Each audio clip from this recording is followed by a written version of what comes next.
TMT classes में आपका स्वागत है। आइए आज हम आदित्य रंजन सर द्वारा बनाया गया मैथ का सीजल वॉरियर का एक क्वेश्चन आप लोगों के सामने सॉल्व करते हैं। इसको मैंने इसमें सेलेक्ट किया है सरलीकरण का जो चैप्टर है, इसमें हम 5वें वाले प्रश्न को सॉल्व करेंगे। इसको मैंने अब क्या किया कि कॉपी में उतार रखा है। कॉपी में मैंने उस प्रश्न को पहले ही उतार दिया है। अब इसको हमको सॉल्व करना है। तो इसमें इस टाइप के प्रश्नों में क्या होता है कि दो ही टाइप के अंक आते हैं। जैसे इसमें 2 अंक आया, एक 762 और एक 316। अब इन दोनों अंकों पे ही सवाल क्या होते बने होते हैं। अब इनको आप अगर कैलकुलेशन करेंगे तो इनका कैलकुलेशन बहुत बड़ा जाएगा, यानी गुणा करेंगे, फिर इसमें तीनों का गुणा करना पड़ेगा, फिर इसका तीनों का गुणा करना पड़ेगा, फिर नीचे करना पड़ेगा। तो इस तरह क्या होगा कि हमारा सवाल जो होता है वो लैदी हो जाएगा। इसको क्या करेंगे कि जो 762 है तो 762 को हम मान लेंगे ए और 316 को मान लेंगे हम बी। अब जहाँ जहाँ 762 है वहाँ पे ए और जहाँ 316 है वहाँ को बी। जैसे अब 762 3 बार है तो हम लिख सकते हैं इसको ए क्यू, और प्लस है तो प्लस।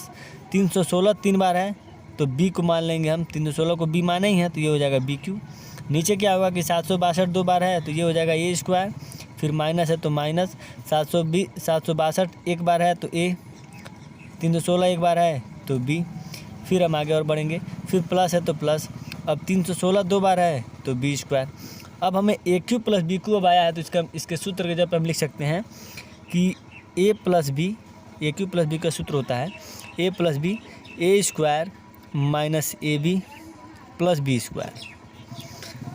नीचे क्या बचेगा, A square minus A B plus B square. अब क्या देखेंगे कि ऊपर का जो पोर्शन है नीचे का पोर्शन दोनों बराबर है, कट जाएगा। बचेगा क्या, ए प्लस बी, और ए प्लस बी को आप पहले ही 762 को ए और 316 को बी मान रखा है। अब क्या करना है, 762 और 316 दोनों को क्या कर दिया जाएगा, ऐड कर दिया जाएगा। 6 2 8, 6 1 7 और 7 3 10, यानी इसका आंसर हो जाएगा 1078। 1078 हो जाएगा। इसी प्रकार अब हम क्या करते हैं कि अब दूसरे प्रश्न को ले चलते हैं। दूसरे प्रश्न को ऐसे ही करना है, सेम वैसे ही है प्रश्न। जो ये दूसरा प्रश्न आपका यह है, इसको भी मैंने क्या किया है कि कॉपी पर उतार लिया है।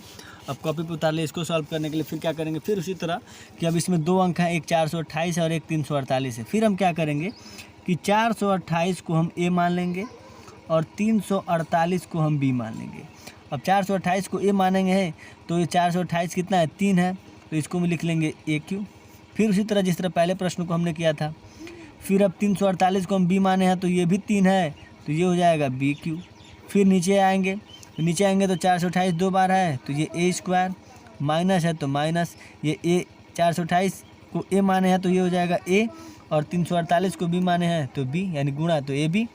उसके बाद प्लस 348 2 बार है तो बी स्क्वायर। अब क्या हो, इसको फिर हम उसी तरह तोड़ेंगे तो ये बनेगा A plus B, A square minus A B plus B square. ये A cube plus B cube का सूत्र होता है।